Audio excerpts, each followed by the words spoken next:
Before we begin, we would like to do a safety briefing. Okay, may I call upon Kun Se from the hotel to give you a briefing on the safety and evacuation measures of the hotel. Yes, okay. Thank you, sir. Good morning, ladies and gentlemen. Welcome to Bangkok Marriott Marquis Queen's Park. My name is Se from the Loss Prevention Department. Today I will give you a short security about how to evacuation in case of emergencies. In case of emergency, if you in case of emergency need to inform, you can press the emergency button at the telephone panel in your room. And our duty manager and loss prevention assistant will stand by 24 hours at the lobby to assist you go to the assembly point. In the procedure how to evacuation, from here you meeting at the Chirada meeting room on the second floor. From here you go to left and right, you will see the exit side, go to the exit stair. Every exit stair will lead you go to the lobby. At the lobby, yes, you will see my staff, our staff, to assist you to the assembly point. About the alarm sound, if you hear the alarm sound and sound announcements in Thai and English, do not panic. Our staff will go to inspect and control what happened. But if you hear the alarm sound and sound announcement in long alarm and sound announcement in repeat and repeat, yes, you should go to evacuate and follow to evacuate plan. That is my assembly point. The first assembly point at the in front of the hotel nearby the Siam Tea room, and the second at the back of the hotel nearby the Benjasiri Park. You see in the map, and the Benjasiri Park is a support for emergency case. Yes, this is Benjasiri Park. This is our hotel, and the first, the second. Yes. This is a map for an emergency case. From the hotel, nearby the hotel, very close is Smithiwet Hospital. From here around 15 minutes, and the second at the Bomrungrad Hospital, nearby from here 22 minutes. This is in the emergency call from the hospital. This is a Smithiwet Hospital map, and this is a Bomrungrad. This is my contact number. It's the first at my assistant director of loss prevention, Mr. Amarin Bunha. And the second, if in the night shift, you can call is my call center. Don't worry about the safety, because we are a safety hotel. You don't worry. And today, enjoy the meeting. Thank you. Thank you.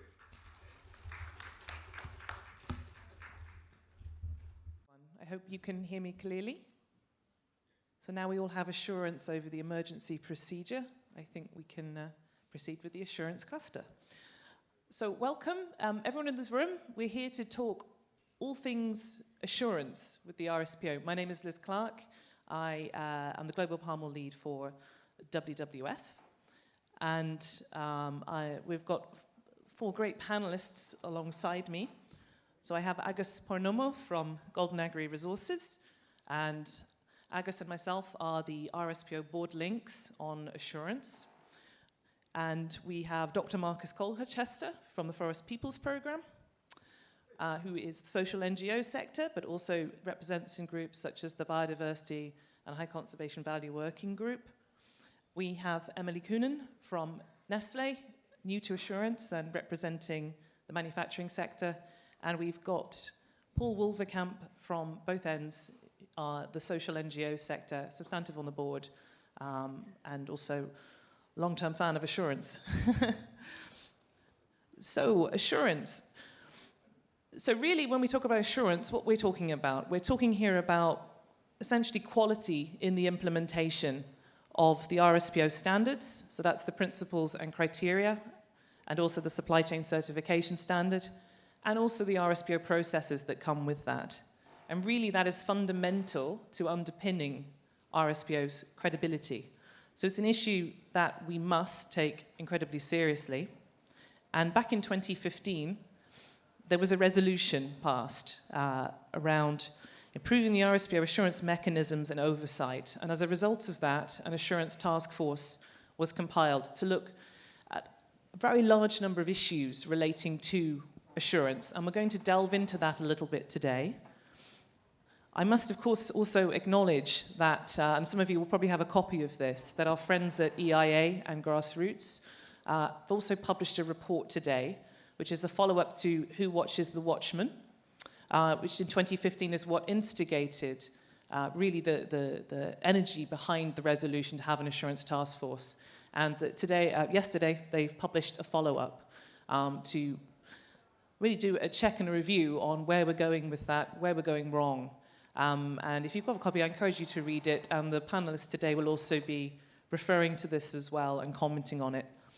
And before we kick start, I'm just going to read a very small section just from their conclusions and recommendations right at the very end, because I think this is a really important and helpful starting point for us today.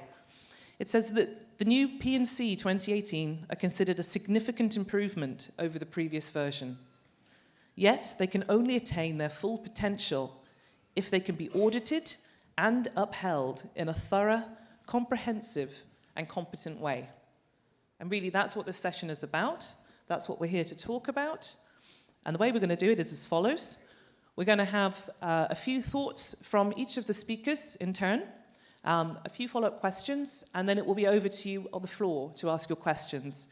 There are a couple of ways in which you can do that. Everybody is being encouraged to download the app on your phone.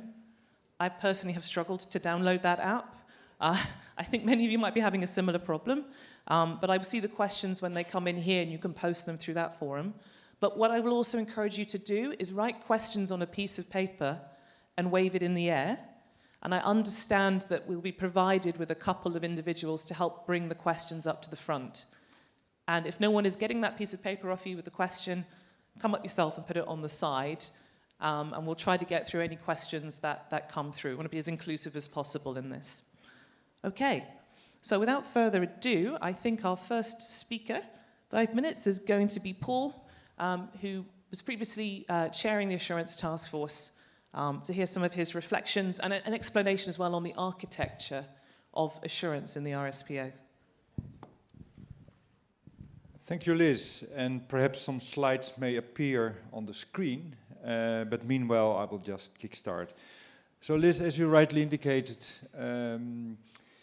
the proof of the pudding of the standard is in, let's say, the auditing of the adherence to the P&C and the national interpretation by the growers.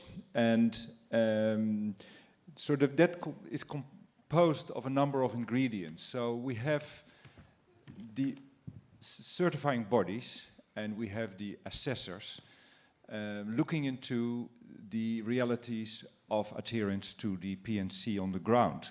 Now, the CBs are being accredited and their performance is being monitored by the ASI, the Accreditation Services International.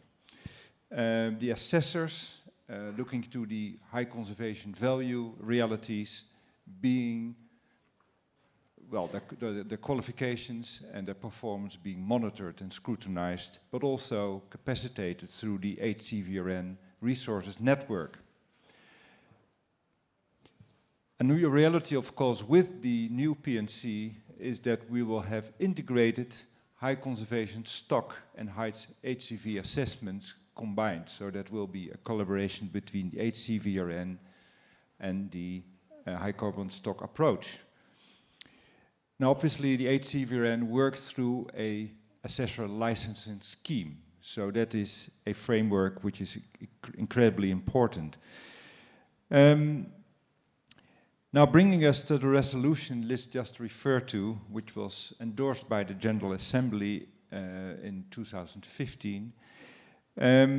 Yes, this resolution sort of asked for a thorough review and revamp of RSPO's assurance systems, its mechanisms, its instruments, but also of the way in which RSPO itself is offering oversight. So consequently, the Secretariat formed an assurance task force composed of all the directors and relevant staff. In addition, the Board of Governors formed a small committee, a steering group, which I was asked to facilitate. And in addition, and that was also called for in the resolution, the resolution asked that the implementation of the resolution was to be done in collaboration with the RSPO members. So consequently, an external reference group was being formed. Now, this assurance task force. Okay, how do I do it? The green one. Okay. So the assurance task force did its work from 2016 up till 2019, and then was dismantled. Its functions to be then taken over on a more permanent basis by the Assurance Standing Committee. And I need to express here that this was not communicated well to the RSPO membership and also to the colleagues in the external reference group, and I think apologies are due for that. So I come back to the issue of communication. It's a vital point, and I think we have not always met expectations around communication.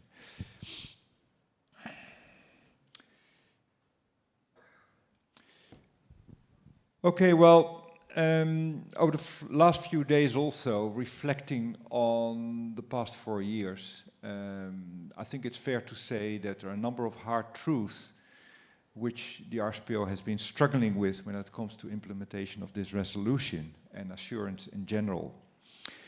Now, if we look up the word hard truth in the dictionary, it's all about realities which are not easily accepted. Inconvenient truth. And I would like to share with you some personal observations in the form of 6 hard truths. In my mind, a first hard truth is that although assurance is very much at the heart of credibility of RSPO, at the same time, assurance is often taken for granted. Now that has also, of course, a lot to do with also the growing pains of an organization like RSPO, which has to deal with deeply ingrained cultural patterns. It's also to do with the RSPO at the same time serving a wide constituency of, let's say, upstream players as well as downstream players, but also holding those players accountable. So how to deal with that combined function.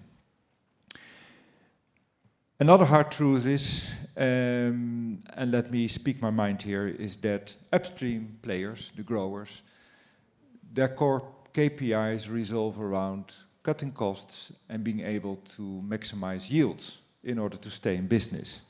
That's their reality. And that might sometimes be at loggerheads with, let's say, creating space, resources, and time and attention for sustainability. Another hard truth is downstream players, so the traders and processors, but also the consumer goods manufacturers and the retail, not to forget the retail. Core to their KPIs, again, is to cut costs. And their procurement is very much about getting as big as much volume for lowest costs. That's a reality we all have to face. Another reality is that downstream players, oftentimes, exceptions are there, but expect the upstream players to deal with sustainability and to absorb the costs of sustainability. And that's my personal observation also downstream players have not always been very much engaged in the realities of assurance upstream. And I think that needs to change. Another unavoidable hard truth is that RSPO is operating in a very unfavorable political climate. And I think I put that very mildly. It's about our governments failing us when it comes to regulating the sector, and the forest fires in Indonesia are testimony of that. Issues around undocumented laborers in Malaysia are again a manifestation of that.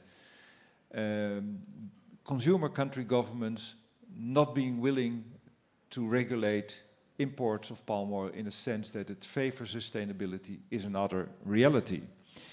And that not only holds true for palm oil, it's all those global commodities. So henceforth, RSPO as a market-driven solution, I think is to be applauded for its achievement, but at the same time, it shows the weaknesses manifested in this political environment. So that's something we have to deal with. Now getting back to the resolution, obviously it calls for much stricter monitoring of performance in the field, how the standard is being implemented. But not only that, so if RSPO is to be more than a mere standard-setting body and a policing agent, it is to create capacity and innovation.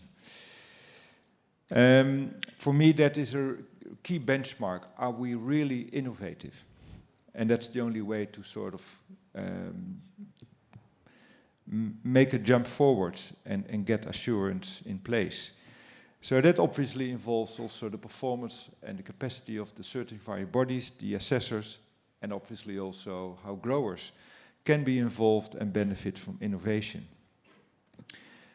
In order to deal with issues around labor, issues around gender, issues around environmental challenges, ecological challenges, biodiversity challenges, it's about free, prior, informed consent under very complex cultural and political circumstances, land issues.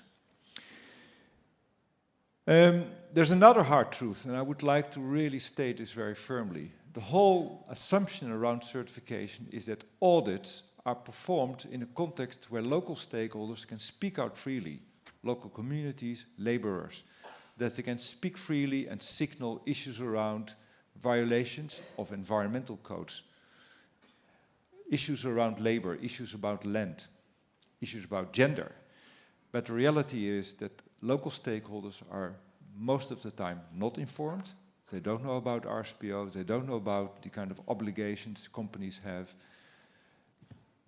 And oftentimes they don't feel safe to speak out for fear of repercussions. And I really have to remind ourselves about the issues of enormous impunity in Latin America when it comes to labor union leaders, local communities leaders being silenced or even killed when they speak out. That's a reality, and RSPO is sort of trying to navigate its way in that sort of territories.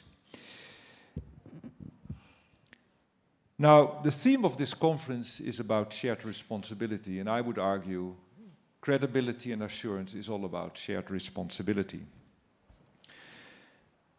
RSPO needs to be able to mobilize more expertise, more resources, and obviously also more buy-in from all members when it comes to assurance, implementing the standard. It's about us collectively achieving deadlines, meeting deadlines. And as an assurance group, we haven't been meeting deadlines. I think we have to be answerable for that reality also. We have to communicate better, and I may get back to that later.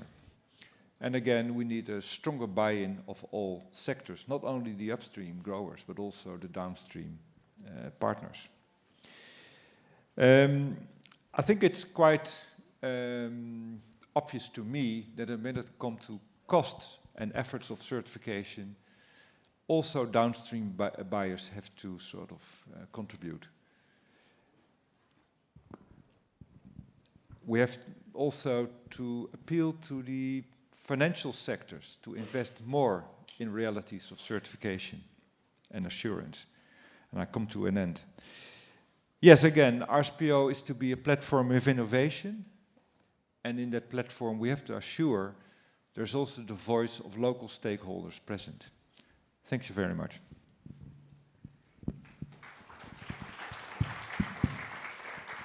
Well, thank you very much, Paul, and welcome to those of you who are newly arrived. Translation is available at the back, and if you could download the app, you can pose your questions right now, so I can have them at the front here. And if you have trouble downloading the app, please write them on a piece of paper, wave it in the air, and if no one comes and gets it, bring it to the front.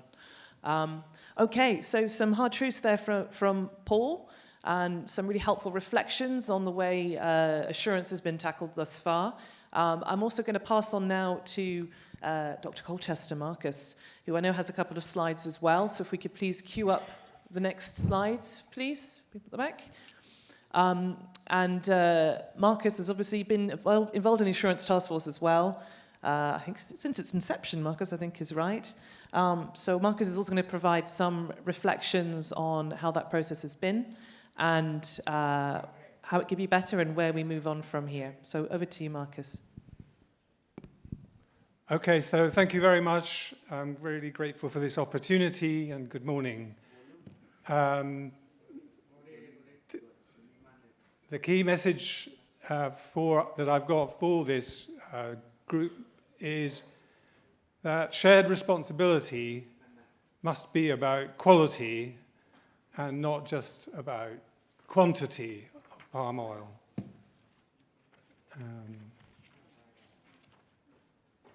We at the RSPO have a really great standard, at least I feel it's a laudable attempt to show what is required to achieve sustainability. But we have to be asking ourselves, is our implementation as impressive? And for me, of course, as a representative of a human rights organization, what that means is, are people's rights being respected by the RSPO as is required by our standard? Is the land grabbing? Are there any violations on the ground? That's what really matters to us as a human rights group that's a member of RSPO. And so we've got these two reports that have come out. One of them we're flagging, which suggests we're failing in our quality assurance. But we as RSPO members have always said, and we've affirmed it, that reliable assessments, high quality audits and careful monitoring are fundamental to the credibility of the RSPO certification system, because buyers need to know that what they're buying and that is certified is upholding this standard. Otherwise, these certificates are no guarantee of good performance on the ground. So that's why we as Forest Peoples Programme, along with our other colleagues here, brought forward the resolution 4 years ago to the General Assembly on what was called Resolution 6H, ensuring quality oversight and credibility of RSPO assessments and audits. And as we've just heard from Paul, that group was set up. Some of us were involved in a reference group to try and keep track of what the task force was doing. And we were meant to report back to the membership with how we had achieved all that upgrade in quality assurance by 2016.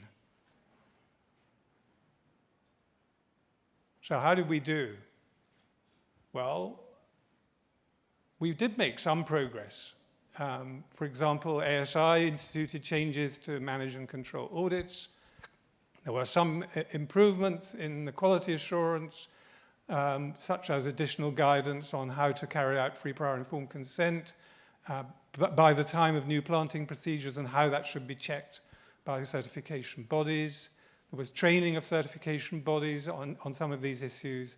There was an attempt to start performance monitoring through a new independent monitoring unit. But even by this time last year, we knew in the RSPO that only 45% of the agreed actions had been achieved by December 2018. That was an uncomfortable finding for us over a year ago. And yet, even so, we haven't met since then to carry on this work. So this report is damning. I mean, we have to take it on board because we know from our own internal assessment, we are 3 years behind on our job, and we've done less than half of what we said we would do. So some of us may not like the tone of this report, and we might not like the tone of the press release in particular. And there are some details here we can talk about, you know, because some things have happened which haven't been clearly communicated. But the fact is, it's true. We have fallen short. We haven't done what we undertook to carry out. And so we need to find out why. What went wrong in our process over the last 4 years? And so that's why at the coming General Assembly on Wednesday, isn't it? Wednesday afternoon, we're putting forward a resolution for there to be an independent review of what went wrong. I mean, this is a very good start, but we need an independent study that we can all sort of buy into, which will look more deeply inside our own process, what went wrong and why, so that our assurance standing committee, which we're now about to embark on, does not repeat the same mistakes. This is, for me, a very important thing that we must undertake, and I want to make a clarificatory statement because I know some growers have misunderstood the intent of this proposed resolution. This is not going to be an exhaustive review of the performance of every member. This is an internal review of our performance as the RSPO members within this assurance system of how come we haven't upgraded our audit assessment and monitoring capacity in the way we agreed to do. So what would I think would be the key elements that we must look at in the next phase of our assurance work? It's better training of the certification bodies in how to carry out the social aspects of audits. Because we know from ASI that the CBs are struggling to audit land rights and struggling to audit free prior informed consent. And that's why we keep on getting more complaints about land grabbing and human rights disputes related to land conflicts. We have to get that out of our system. We need to make the audit system more transparent and independently financed so that the certification bodies are not beholden to the companies that are financing them. We need to upgrade the reporting of the complaints that are coming up so we can see what's going on in these complaints and what's being addressed, because at the moment the tracking system has broken down. And we need to upgrade our new planting procedure process, which is going to be really relevant now that we're embarking also on a new standard which requires there to be zero deforestation. So those are my key contributions to taking our work forwards. The message I share with the others is that this is a shared responsibility of all of us as members. It's not just about growers, it's about all of us to upgrade the system. And we need the downstream actors to really be part of this reform process. Otherwise, we're putting the RSPO's credibility in jeopardy. Thank you, Marcus. Well, that's actually quite a nice segue onto our next speaker, who's going to be Emily from Nestle. We've heard some hard truths here from two individuals who were involved in the outgoing assurance task force. And we've also heard from Marcus on some ideas and from Paul on ideas on how we can do things better as we move forward as an assurance standing committee. And we're going to hear now from Nestle, a downstream actor in the supply chain, who are also very interested as well in assuring that we are credible in what we implement. And I know that Emily's also new as well to the Assurance Standing Committee, so we'll get a nice fresh perspective on where we go from here and take things forward. Over to Emily. Great. Good morning, everyone. So as Liz mentioned, I'm new to this committee. I'm certainly not an assurance or a certification expert. But the reason that we're here and what I'd like to share with you over the next few minutes is about what we see as important for this committee to do and why it's something that we're choosing to invest our time in. So the situation we're in today, as a manufacturer, as a member of RSPO, is that we find that there's a credibility challenge with RSPO.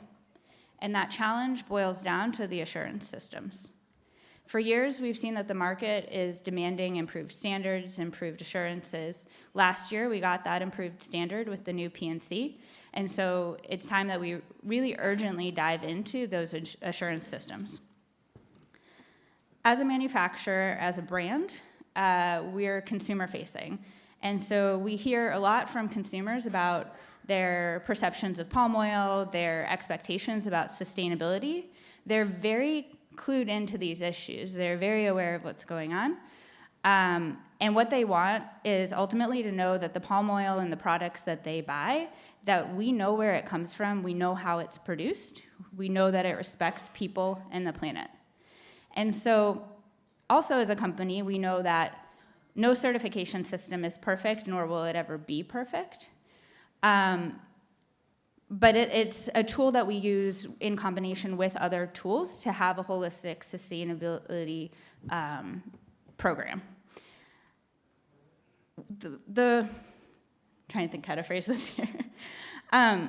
The reality that we're seeing is, so we know our palm oil suppliers very well. We go to the ground with them. We monitor the origins with satellites. We do initiatives on the most complex issues. What we're seeing is that our suppliers, they're doing a fantastic job for the most part. The growers in RSPO, most of them are really sustainability leaders.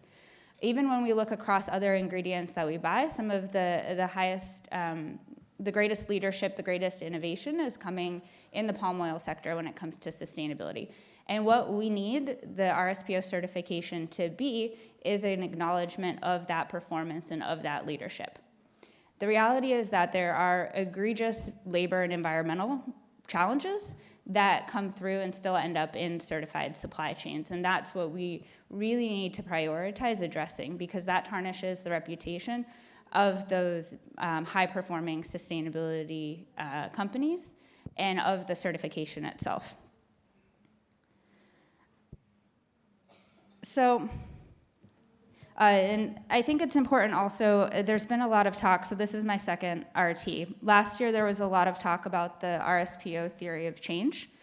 I think it's important that we acknowledge as well that the theory of change, it won't be fulfilled without making these improvements, because without the credibility being addressed, consumers won't trust the logo and the whole cycle won't come to fruition. So that brings me to, what do we want out of the ASC? Reviewing the new terms of reference for this committee, the first objective that's set out is credible certification, verification, and grievance mechanisms. And that's the desire that we share. That's also what we're trying to achieve out of this committee. We believe that to achieve that, we need this committee to be focused and fast in its implementation. Looking at what the outcomes are that are outlined in the terms of reference, we think that these need to be changed and need to be focused, not so much on activities, but really about measures that we can monitor and report on the progress towards this end goal. This is a challenge that we observed in the past with the Assurance Task Force, which was that while there was a lot of work going on, perhaps, the efforts were focused more on activities, on guidance that didn't necessarily directly lead to the impacts that we achieved. And so, unfortunately, we lost time and efforts that were on process versus on outcomes. So what we'd like to see is that this terms of reference be upgraded to reflect, to produce the data we need to be able to have those accountability, to drive progress through things like annual reporting on CB performance, annual reporting on audit effectiveness, analyses of what are the non-compliances that are typically missed in audits, to really be able to give that guidance that we need to this committee and to the other members of the RSPO about how to prioritize our resources, how to prioritize the efforts. So Coming to the theme of shared responsibility, as I think other panelists have said, this is very much something that needs action by all different members of RSPO. It's something that is why, as a manufacturer, we're choosing to spend our time to be a part of this committee.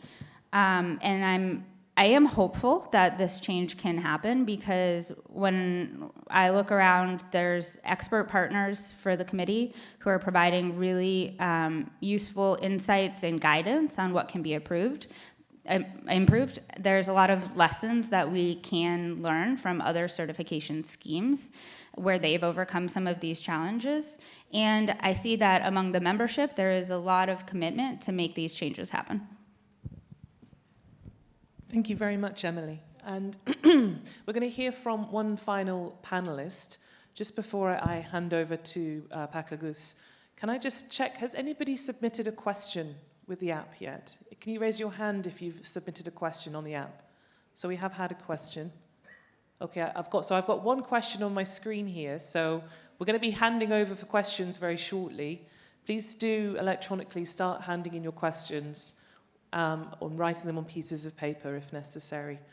So moving on from hearing the perspectives of the NGO sector and then also from the manufacturing, the downstream sector, we need to also hear from the growers and the traders. And I know that Punky here as well, when it comes to audits and assessments, that is something that I know is a burden also shared with those on the ground with the standards. So it would be great to hear some reflections from you on the topic of assurance as well. Thank you.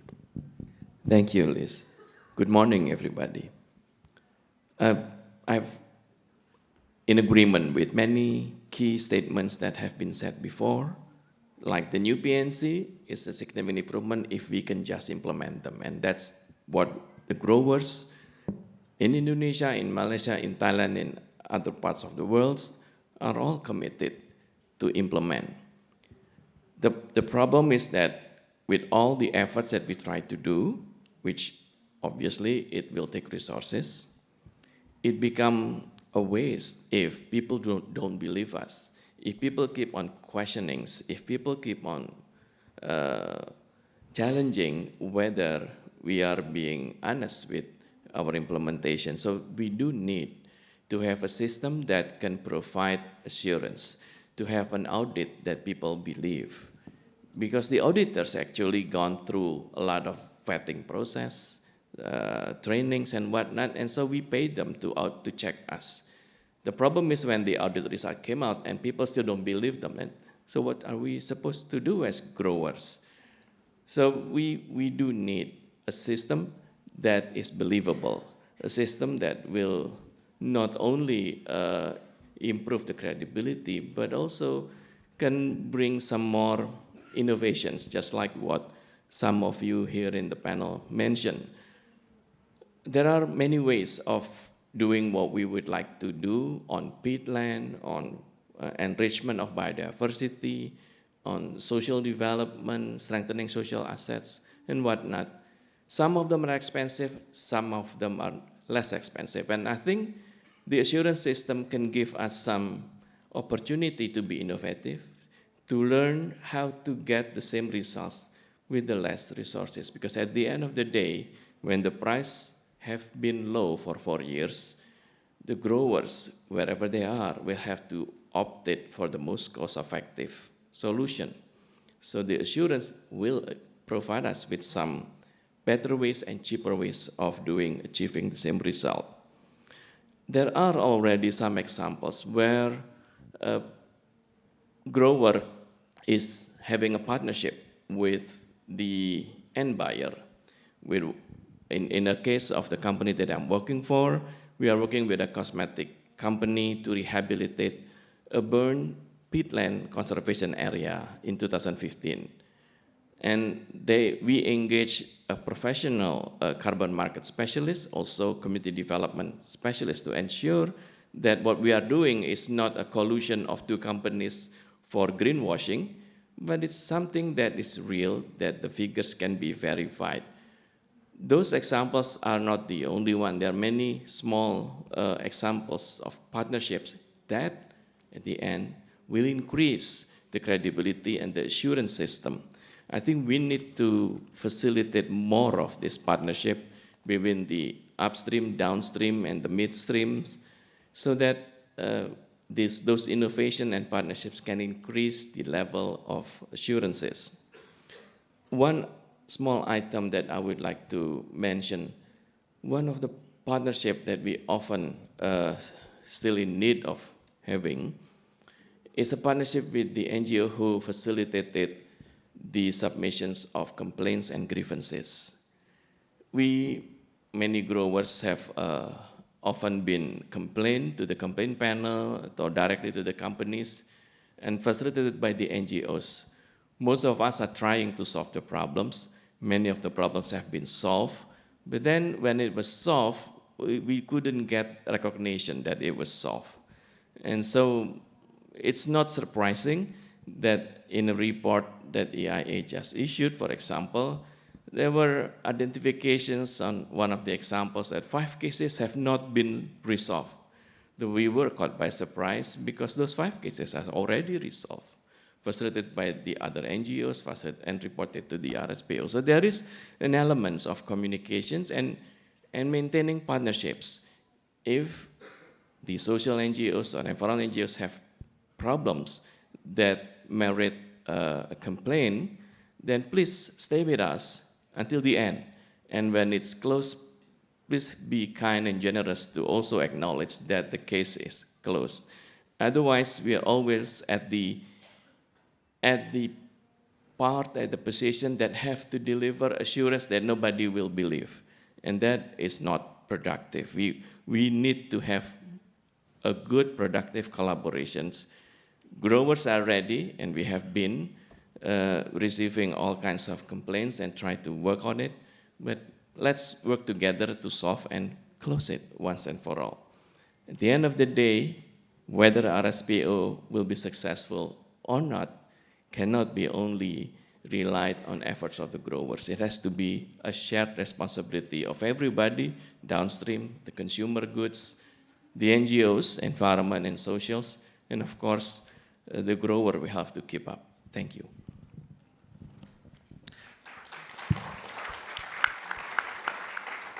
Thank you, Pak Agus, and thank you to all of the panelists for giving some opening thoughts. Once again, I encourage you to use the app to submit questions. I have a few trickling in, not very many, and please do write. If you can't use the app, write it down, wave it in the air. I think we should have some roving mics as well, I hope. Right, so I'm just going to pick up on a couple of things before we delve into some of these questions.